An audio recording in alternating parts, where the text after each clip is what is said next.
Hi, my name is Emma. I grew up here in Cairo and I work in interior design and decoration in Cairo at the moment.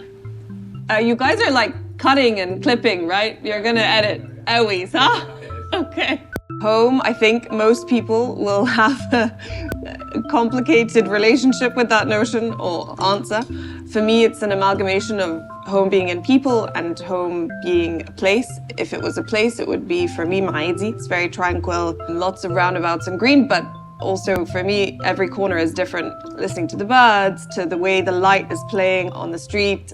My mother and I have a long series of messages between us, and it's all different plays of shadow and the way shadow plays, and I feel like that's a conversation with a small child living in Maidi. Growing up in a family where there was a lot of architects and artists definitely like trained my eye. It's a way of looking at the world. My mother is a natural stylist, and one of the things that is so poignant in my memory is she would always scoop up all the Yasmin Hindi flowers from the garden path and put them in bowls around the house. So I think it was just also a way of being respectful and cognizant of beauty at all times. I think my perspective to curating spaces and blending those two is one of collecting. My grandfather's an architect and my grandmother was an artist who also had inherited a lot of antique furniture. So seeing older pieces in a bright, light space lets them breathe and gives them new energy, and vice versa. So I think if they're placed together well, they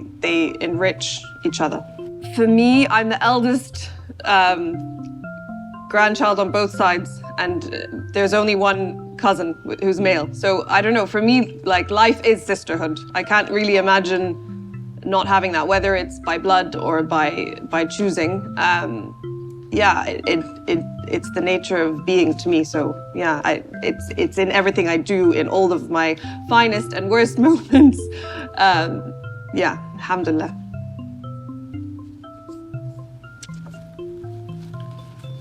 Let's see.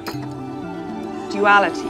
How has your dual nurture shaped the way you see and shape spaces? I think, not that this is uncommon these days, but I think having an upbringing which is a blend of different cultures and nationalities means that you're never fully one or the other. Like when I'm in England, I feel really Egyptian, and when I'm in Egypt, sometimes I feel quite English. But yeah. A beautiful card. Craftsmanship. How do different materials speak to you? I'm obsessed with texture and pattern, so any material that has its own innate patterning, like when copper goes green, we call it verdigris. That's one of my favorite colors and finishes in the world. Mainly natural. Linens, cottons, wood, anything that's kind of the earth. So I think when, steel and concrete, materials like that are important and incredible in context, but I think for spaces to feel really warm and layered, like they have to be, in balance with more natural materials. Oh. How has your passion shaped your career growth? I mean, I think passion is something that cannot be taught. So when you're passionate about what you do, it's kind of revealed in your work and the way you move and the way you see things, taking the world in and noticing little details, and they may end up in the work. It's a whole way of moving through the world, I think. Yeah. Bonds. A moment when sisterhood made all the difference.